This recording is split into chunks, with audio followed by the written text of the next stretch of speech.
couple of things happened in my relationships recently that kind of baffled me and reminded me of things that have been happening from time to time since I was a kid. I'm still not transformed. What? What is going on with me?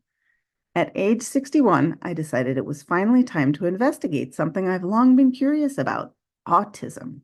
Every time I'd looked into it before, I seemed not to have some of the classic core symptoms, but it was time to know for sure. I found a battery of tests online and took a handful of them. I was unambiguously over the threshold on all of them. So, what does this mean? My mom asked it clearly. What difference does it make for you to know this? Each test I took highlighted different aspects of my particular flavor. There are many different aspects to autism, and each person has a unique set of specifics. Each assessment gave me a report that explained some things in detail. I found myself understanding more about my past and current experience from each one. It was as if a light was being shown for the first time in a dark corner where I had not known to look. One particular aspect of autism I started to learn about, which is especially common in women and girls, is masking, also known as camouflaging. In a nutshell, masking is attempting to appear normal in a world of neurotypical or non-autistic people when you don't feel normal or don't fully know how to pull it off successfully. Many of us develop this strategy from a young age, and we reach varying levels of success at it. Based on my recent experiences, it's clear that mine has never been fully successful, though I'm much better at it in certain types of situations than others. I watched a bunch of videos by autistic women talking about their experience of masking. Most found it to feel inauthentic to who they are naturally and really exhausting to perform. But they found that if they didn't mask and just showed up as their natural selves, they had much more difficulty navigating a neurotypical world. Life, work, and relationships didn't work well without it.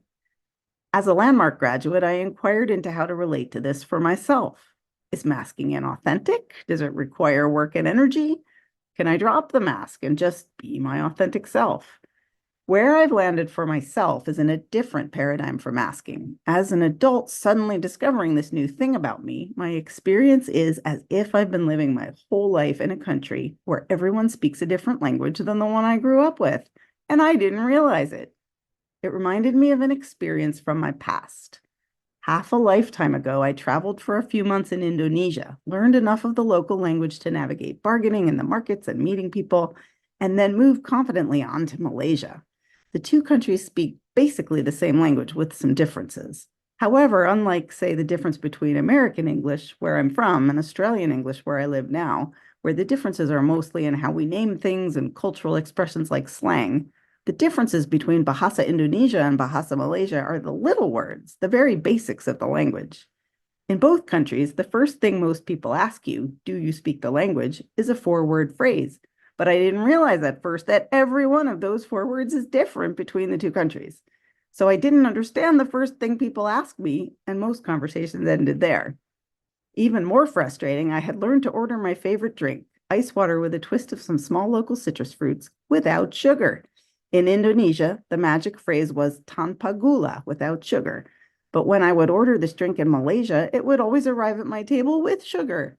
Tanpa gula, I would say, and it would come back with more sugar. Both I and my servers were baffled and frustrated. Eventually, I realized that the Malaysian language didn't have this word tanpa, without, and that the correct way to order there was tidak gula, no sugar. Only many months after that did I learn a new vocabulary word and finally understood the source of my miscommunication.